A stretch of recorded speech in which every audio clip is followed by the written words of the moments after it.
Hi, I'm Jim Wilde, the Director of the Merrimack Valley Housing Partnership, and welcome to the second episode of Smart Home Buying with the Merrimack Valley Housing Partnership. And with me today is Diane Silva. Hello, Jim. Hi, Diane. How are you? I'm doing great. Great to be here. As you know, I work for Enterprise Bank. I oversee the mortgage lending area, and I've been doing that for almost 40 years. And I am probably the longest serving board member of the Merrimack Valley Housing Partnership. I've been there for almost 30 years. I started out as a home buyer counselor, and then I've been on the board since then. I'm currently the vice president of the board, and I enjoy it very much. The work that MVHP does is unbelievable for first-time home buyers. Well, thanks, and time flies, huh? It certainly does. Certainly does, So especially when you're having fourth fun. grade. That's right. So we're going to talk about the home buying process and the steps to home ownership. So maybe, Jim, you could tell us what MVHP does and a little bit about those steps and who's involved with it. Okay, sure. Well, our main focus is doing homebuyer training classes. So we educate first-time home buyers about the process of buying a house. So we conduct a 10-hour comprehensive training program for first-time home buyers. And I assume there's several professionals that are involved in that process. Yep, we bring in, our staff teaches a good portion of it, but we bring in professional guests who are lenders, attorneys, home inspectors, real estate brokers, to talk more in depth about their area of concentration. And they talk about the mortgage process as and well, the mortgage right? process, yep. Right. So buying a house is, it's complicated, it's emotional, it's Scary. expensive, it's scary. It probably is the most expensive purchase that most people make in a lifetime. Right, and there's a lot of different aspects of it. It's very complicated, as you said. And there's a lot of things that can go wrong if people aren't properly prepared or are not working with the right people and know what they're doing. So investing 10 hours of your life into making the most important purchase of your life is really time well spent. We talked about the mortgage process a little bit, and one of the things that we actually do in the class is explain the mortgage process and the difference between a pre-qualification and a pre-approval. Do you ever get asked about that during the class? Oh, sure, and we cover that. As a matter of fact, the first night of the class, we spend about an hour just talking about the process, the overall process, and identifying who all the professionals are. So the steps basically are starting off by taking a class. When you finish the class, people can meet individually with our homebuyer counselor. Ed Alcantara is our homebuyer counselor. He's very experienced. And Ed will sit down with you with a client for usually about 2 hours and go over their credit history, their work history, all their financials, and give them a really thorough assessment of their readiness to buy. That's really important because I think what you said, readiness to buy, because not everybody is ready to buy. And the process is very, very complicated. So to have somebody like Ed on one-on-one with potential buyers, that is a tremendous service. Unbelievable. It is. He really is, and he's very good at it. And it's, some people are ready right now. Some people have credit issues that need to be addressed. Some people need to save more for a down payment. Some people have to establish or repair credit. So after they meet with him, then they know what to do so that by the time they get to the lender, they're that much ready. They're that much better off. So do you want to explain the difference between a pre-qualification and a pre-approval? Sure. Pre-qualification is just really an estimate of what somebody could actually afford on a potential sales price. So if somebody were to come to me or go through the class and say, I'm looking for a house in the 300 to 400 range, we would be able to work actually backwards and find out actually what their income is. And what they would actually qualify for. So it's just really an estimate. Pre-approval is much more in depth. The lender would actually run their credit report, actually verify income, verify their down payment and assets. So really they're ready to meet with a real estate broker and shop for a house in the price range that they actually qualify for. The last thing you really want to do is go out there and be looking at houses that you really can't afford. I mean, that is so disappointing, and it's really it takes up a lot of time. So, and the pre-approval is written, and it's usually good for anywhere from 30 to 90 days, and it's a certificate. We call it a certificate, and you can actually give it to the real estate broker, so the real estate broker has a much better idea of the houses that you should be looking for. And when you think about it, most people, when they decide to buy a house, their first thing is to go start looking at properties, or to call a real estate broker. That's right. Without, intuitively, that's where they start, without building the foundation. Right. And so, getting the, learning the process, knowing the professionals, and then getting your finances lined up is really the beginning point. So once they've done that, they've got the pre-approval, the next thing they need to do is figure out what kind of house do they want. Do they want to buy a condominium? Do they want to buy a single-family house? Or do they want to become a landlord and buy a 2 or 3 family property? Right. That's for a first-time home buyer. Not only are you new to home ownership, but being a landlord, that adds another layer of complications. So MVHP also does landlord counseling. Yes, we have a fairly comprehensive 4.5-hour, pretty intense course that we do once a month, and that's everything you need to know about being a landlord, and how to select tenants, the laws about security deposits, different types of leases, all of those things. And a lot of people finish that class and feel really enthusiastic about becoming a landlord, and some people walk out shaking their heads thinking, this isn't for me, which is a really good thing to know in advance. And again, the amount of information that a potential home buyer gains from going to the classes, it's really invaluable.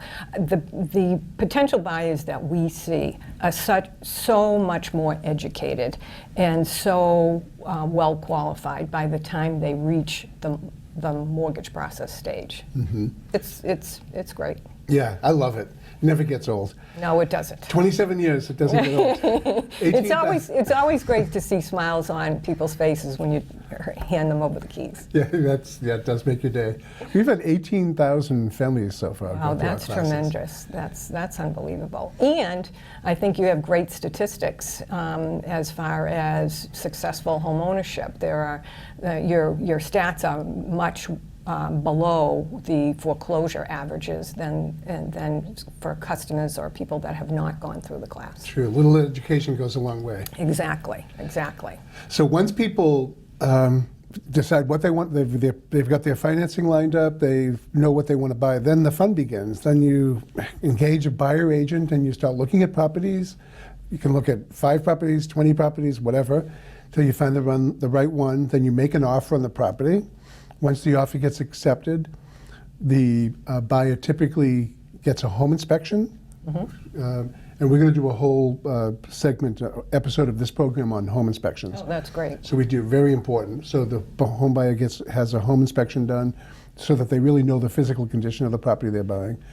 Then they need to go buy insurance, homeowners insurance, prepare for the closing.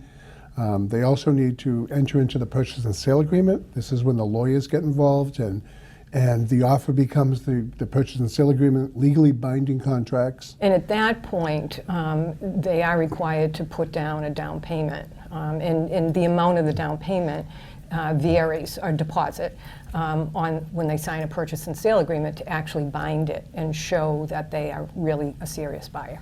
Right. You typically make an offer. You put money down when you make an offer. Usually around $1,000, mm-hmm. And then when someone signs the purchase and sale agreement after the home inspection, that deposit's expected to increase, right. And that's money that's held in escrow by the seller's real estate agent, which gets applied to the down payment when the sale goes through. Right, and usually the purchase and sale agreement is written that they have a certain number of days in order to obtain their financing, and if they are not able to obtain their financing, then they're eligible to receive their deposit back. So it's not lost, but it's one of the reasons why before anybody signs a purchase and sale agreement, they should have an attorney review it for them, because right. There's a lot of There's a lot of nuances in the law, and most people don't understand everything. So having an attorney look at it is highly recommended. Right, and these are legally binding contracts that are written with legal terminology. Right. And so the average person is not used to reading contracts, and so it is very important. And in the classes, we have an attorney who comes in and does an hour-and-a-half presentation on the contracts. So people really know. Does the real estate broker review the purchase and sale agreement in the class as well? The real estate broker typically goes over the offer to purchase, because they're more involved with the initial offer. And then when it gets to the purchase and sale agreement stage, that's when the attorney comes in and reviews that contract. Okay. So getting the home inspection, and then signing the purchase and sale agreement after you've had a lawyer consult. Then the next thing is to go buy homeowners insurance, which the bank is going to require that's in place at the time of purchase. And then at that point, the buyer's work is mostly done. Now all the people behind the scenes, the lenders and the attorneys are all doing their due diligence to prepare for the closing.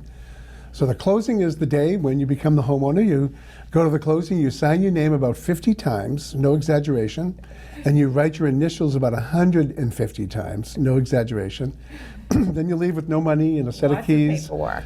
A 30-year mortgage, no money, and a set of keys. And the So- moving truck's out front. That's right. So as you can see, this process is very complicated, and it can be overwhelming, but the amount of professionals that are involved along the way can really help the entire process, make it go a little bit more smoothly. Because it's A lot of moving parts. There's a lot of moving parts, no pun intended, and it is the biggest purchase that most people will make in their entire lives. So to get the professionals involved is an absolute must. And who are they? They're the lender, the attorneys, the home inspectors, the real estate brokers, and the insurance folks. Insurance agents. And there's also going to be an appraiser involved, Right. and which I think you'll talk about when we talk about the mortgage process. Right. And probably the single most important thing people can do to ensure that they have a good experience purchasing a property is to put their energy up front into picking the right team. Everybody needs a lender, everybody needs an attorney, a home inspector, and a real estate broker. That's your team. And having the right people on your team goes a long way toward having a good experience. Yeah, it absolutely does. I mean, I think it's really invaluable to have all of those people working for you, because you don't do this every day. Home buyers don't do this every day. So it also takes the stress out of it, so you're not constantly it's playing. still, It's still a little extremely stressful. But it definitely does take the stress out of it when you have the professionals working for you. And you make better decisions Absolutely. because everything's lined up when it's. And there's a lot of professionals involved at MVHP. The individual counselors will talk to you about the steps in the whole process. And one of the things that I really like is just the one-on-one, because no two homeowners are the same. Everybody is different. So it's, for them to talk to Ed, and explain their particular situation. Ed's conversation with one person is going to be different from his conversation with somebody else. Right. And one other thing that we didn't mention before is the process of getting down payment assistance. So if someone's a first-time home buyer in the city of Lowell, we have 2 different programs. And Kathy Mercado in our office administers those programs. So that's something that helps people with meeting the amount of money that they need to get in the door. Yes, and I think that is a lot of the challenge for first-time home buyers. They can afford the monthly payment, but they lack the down payment that's needed to come to closing with. And the more of a down payment you have, the more capacity for a sales price that you have. Great. Well, thanks very much, Diane. That's how you buy a house. That's right. Thank you. Pleasure to be here.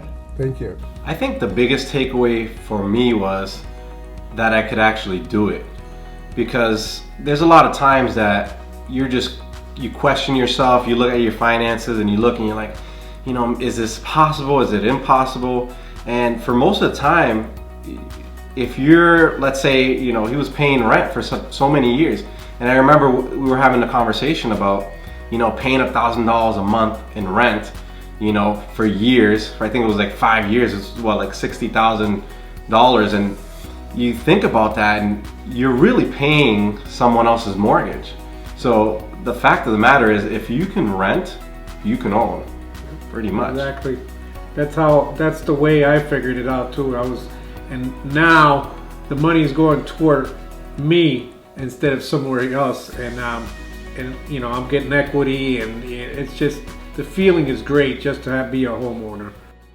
Welcome back to our conversation about smart home buying with the Merrimack Valley Housing Partnership. And with Diane Silva, we're now going to talk a little bit about the mortgage process. And finding the right house is a big part of the process of buying a house, but getting the right financing is equally as important. So Diane, can you tell us a little bit about what's involved when someone discovers that they don't have $300,000 in their checking account and they need to borrow the money to buy the house? Sure, I'll show them the money. Okay, great. So what somebody has to do is actually apply for a mortgage loan, which is part of the home buying class. And we talk about the mortgage products, and there are various mortgage products: FHA products, VA products, mass housing, MHP, Mass Housing Partnership. They have a program called the One Mortgage. It's a great program. It's a below market interest rate. It has a minimal down payment, and there are also conventional loans, both fixed rate and adjustable rate. So there's a lot of options, and that's one of the things that the potential buyer should actually discuss with their mortgage lender, because there are a lot of options and not everybody qualifies for the same programs. So that's one thing you need to review at the outset. Sounds complicated. Yes, it is complicated. A lot of choices. But there are a lot of choices, and but if you get the right lender, and they'll walk you through the process and make it a little bit easier for you.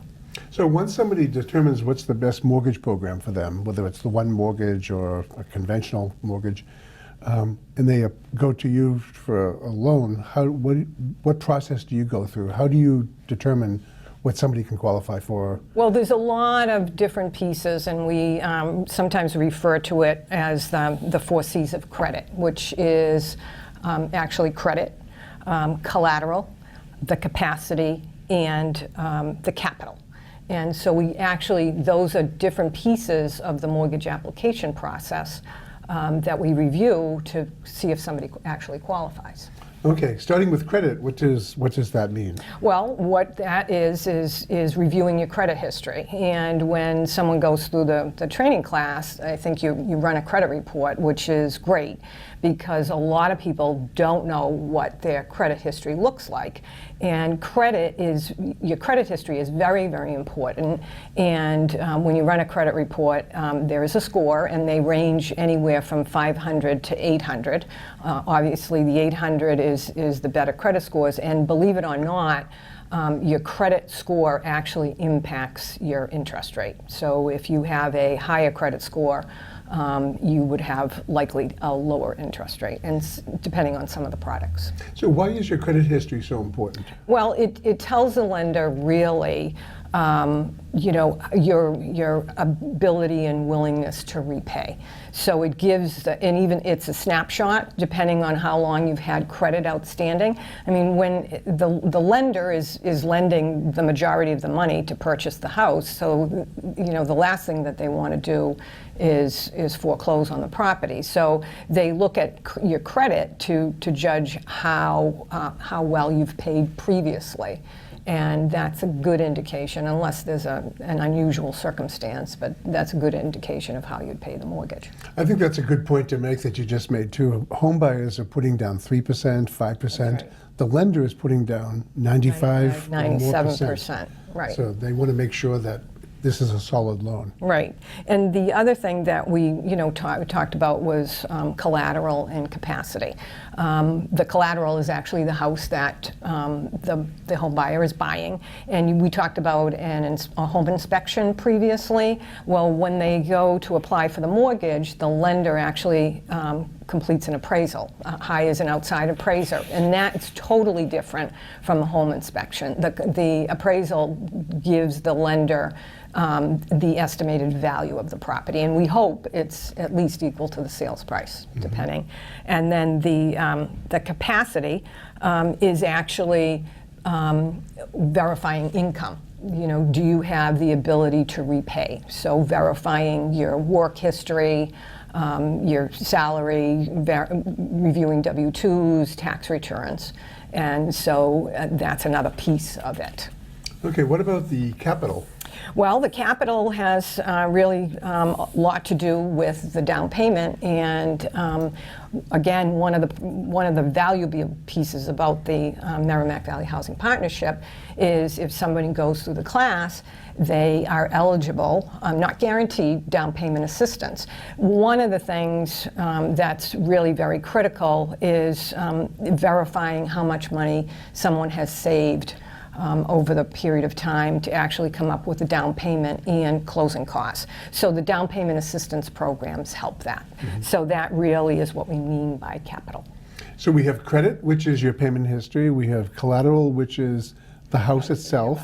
Yep. We have capacity, which is Your ability your to repay. income and your Yep. ability to repay. And we've got The capital. capital, which is your money saved for down Right, payment. for a So down those are the payment. 4 C's. That's right. What about, how do you determine the level of payment that someone can handle with the ratios? What are the ratios all about? Typically, when somebody sits down with a mortgage lender, we are looking at your gross monthly income, and we compare it against the monthly payments. And the monthly payments include the principal and interest, which is based on the mortgage balance and the interest rate, the real estate taxes, the homeowner's insurance, if there's mortgage insurance that gets added into it, and if somebody's buying a condo, there is condo fees or homeowners association dues. So all of that gets factored in, and we compare that against somebody's gross monthly income, and typically that ratio shouldn't be any more than 43%. Okay, and that's factoring in all the other debt as well. That's correct. Okay. That's It right. used to be that everybody looked at 2 ratios, front end and back end. Now Yeah. people are mainly looking at just the back end. Exactly. Which is your total Which is debt. total, which would include any other monthly obligations, student loans, auto leases, balances on credit cards, the percentage that somebody pays every month. So all of that is included, and usually the percentage is no more than 43%. Okay. And okay, what are some of the things that a typical buyer can do to bolster their application? How does an applicant make themselves look stronger to a lender? Well, one of the things, again, all those 4 C's of credit is, you know, we look at everything, but one of the critical things that somebody can do before they get to the mortgage process is actually look at create a budget. Look at what they are actually spending every month. What are they spending on? Write it down, look at it, and see where you can reduce some of your expenses and actually put that away. I always tell my potential home buyers is the first thing that you do every month is take money out of your pay and put it away. Put it in a savings account, no matter how small it is. It can never be little enough. You put it away and it builds up, and something very small can increase your ability to buy a house, because if you only can afford a certain loan amount, and you're looking for a property that has a big disparity, if you have more of a down payment, then you potentially could qualify for that. Do you ever have clients come in and show you their budget? Yes, as a matter of fact. And it's amazing when somebody takes the time to put on paper what they actually spend money on, weekly, monthly, whatever. It's an eye-opening experience. I mean, I think do you do that in the Yeah, class? we do quite a component on that in the home buyer training classes. We actually have people track their expenses, and I do it myself. You do? I carry this little notebook with me. I have Very for at least good. 10 years, and I write down every single penny I spend on anything. And then I put it all into an Excel spreadsheet, and I can tell you every penny that I've spent in the last 10 years.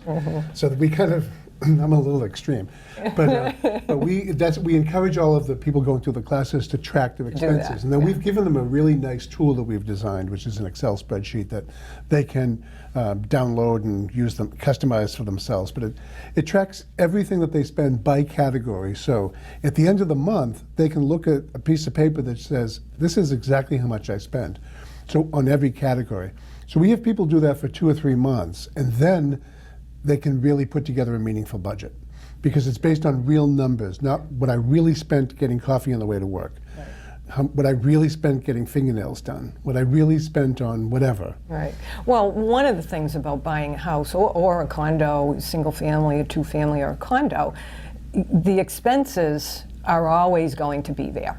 So you really need to prepare yourself that once you're a homeowner, things are going to be, there's maintenance that is needed on your property. So you really need to save for that. It doesn't stop at the closing. It really continues. So the more you can be, budget-minded, the better prepared that you'll be for those unexpected expenses. And it really does relieve stress when, yes, it does. So many people worry about being able to make the mortgage payment, or if the bills are coming up, but when you have a budget and you know your prices, you know your price range, you know exactly what you can afford, what you can't afford, and you live within your means. And the other thing that a home buyer can do is really review their credit, and if there's something that they really need to address with their credit, do that before you actually apply, because as I indicated, sometimes some of the programs, the interest rate is based on your credit scores. Right. So the higher the credit scores, the better. Right. I can't stress that enough. And you had mentioned a minute ago about other expenses. When someone is a homeowner, there are new expenses, water sewer bills, for example. Right. That right now landlords pay the water bill. Right. So now it's every 3 months water bill comes. That's right. It's not just your cell phone. There's a lot of other expenses that come with being a homeowner. So, but this shouldn't be intimidating. We have great people who understand the mortgage process that can really break it down and explain it to people. And it's a wonderful thing to own a home. It's a great thing to build credit so that you qualify for a mortgage. And when you're an educated consumer, you know how to select the lenders and how to select the best mortgage products and have a really successful experience being a homeowner. Right. It's fun. It's once you unpack those boxes and you set everything up, it really it's great. It's a great feeling. And it's painful for a while, but then you close and then you're in the house. That's right. And then you have to mow the lawn or shovel the snow. Unless you buy a condo, then you write condo fees. So anyhow, well, thanks very much, Diane. That was really helpful. If anyone's interested in doing the home buyer training classes, we do them every month. And mvhp.org is our website. You can register for the classes online. We do them in English, Spanish. We work with CMAA, Cambodia Mutual Assistance Association, to do the classes in Khmer.